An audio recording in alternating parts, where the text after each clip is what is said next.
Baik, Assalamualaikum warahmatullahi wabarakatuh. Waalaikumsalam warahmatullahi wabarakatuh. Pak Sabil, Pak Sabil aja kali ya saya panggilnya.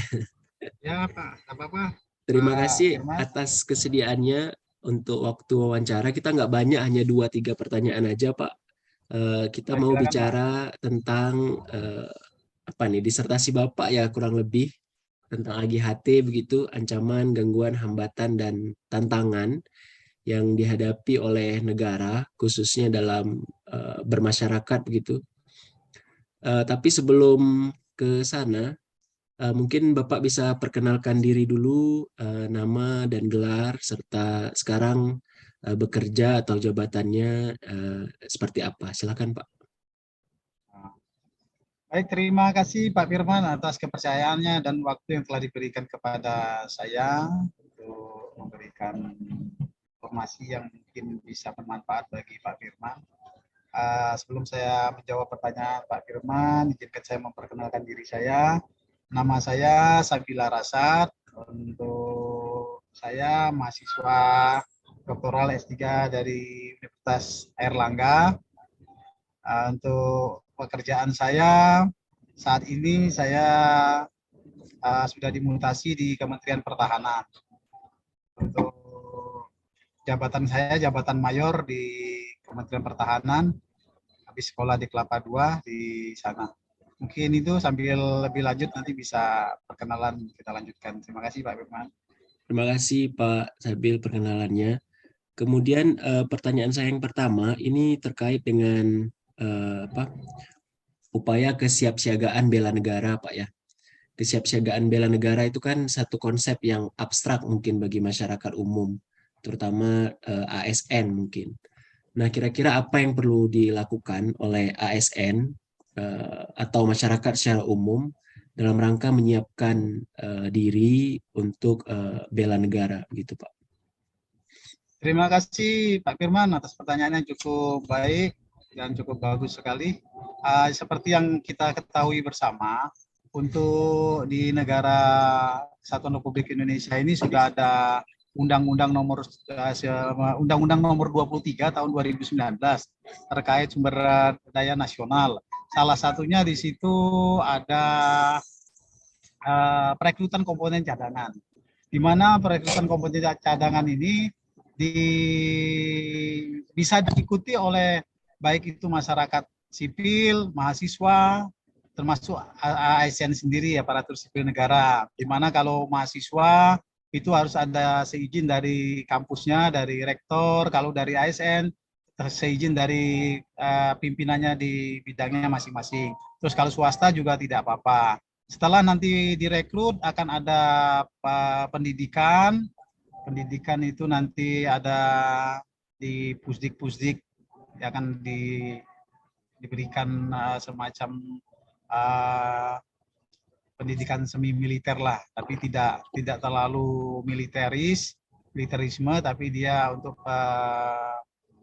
apa itu pengenalan terhadap militer, sehingga nanti suatu saat tenaga cadangan ini, komponen cadangan ini digunakan oleh negara, yaitu atas persetujuan DPR yang menjadikan sebagai panglima tertingginya itu Bapak Presiden.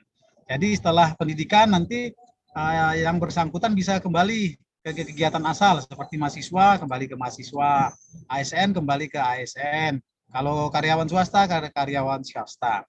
Namun demikian, selama yang bersangkutan itu sudah tergabung, itu akan mendapatkan insentif dari pemerintah. Seperti itu, Pak Firman.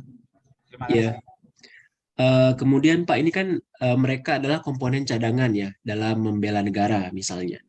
Nah, menghadapi isu-isu yang sekarang terjadi, misalnya isu-isu kontemporer, adanya hoax, misalnya kemarin ada penganiayaan Ade Hermando terkait dengan hoax ya. Kemudian ada narkoba, penyalahgunaan narkoba, ada lagi misalnya isu SARA yang rektor ITK itu Kalimantan, ada komentar-komentar yang berkaitan dengan SARA misalnya. Atau ada juga isu-isu tambang dan lingkungan, konflik masyarakat, dan masih banyak lagi isu-isu sekarang yang terjadi, yang sebenarnya isu itu adalah AGHT ya, mengancam kedaulatan atau mengancam persatuan, kesatuan bangsa begitu. Nah, kira-kira apa yang bisa dilakukan oleh komponen cadangan ini dengan perannya mereka masing-masing begitu dalam mengantisipasi atau menanggulangi isu-isu seperti itu, Pak? Terima kasih Pak Firman. Jadi pertanyaannya cukup lumayan, lumayan sangat bagus itu. Jadi memang saat ini kita membutuhkan keterlibatan dari sipil terutamanya untuk bisa mengcounter attack itu terkait hoax atau black campaign. Jadi saat ini sudah memasuki perang generasi keempat, salah satunya itu ada black campaign, bermain di medsos, sehingga masyarakat begitu ada informasi harus benar-benar disaring dan itu harus diklarifikasi, tidak hanya sekedar ikut-ikutan saja. Karena saat ini banyak buzzer-buzzer baik dari kelompok-kelompok yang pro NKRI maupun tidak, termasuk tidak itu saja, termasuk dari negara luar untuk menghancurkan suatu negara biasanya menggunakan tidak hanya menggunakan kekuatan konvensional, jadi dia menggunakan melalui cyber, melalui infiltrasi ke mahasiswa, ke masyarakat, yang memang masyarakat itu yang mempunyai link-link yang tidak begitu besar, sehingga apabila masyarakat itu mudah terpengaruh, di situ salah satu kehancuran bagi negara kita. Terima kasih. Jadi itu yang disebut dengan perang generasi keempat, Pak ya. Jadi perang itu tidak Ya, hanya bersenjata, tapi juga yang sekarang kita perang hadapi adalah generasi perang keempat generasi keempat. Ya, seperti silakan. itu, Pak. Jadi salah satu perang generasi keempat, ya, seperti kita lihat saat ini yang lebih tren perang Rusia dan Ukraina. Selain menggunakan dia senjata-senjata berat, tapi yang paling banyak dia perang opini. Jadi perang opini di perang di cyber dia, terus salah satunya gitu merusak jaringan-jaringan network itu telekomunikasi, jaringan internet, itu salah satu udah masuk ke perang generasi keempat. Baik, Demikian, Pak.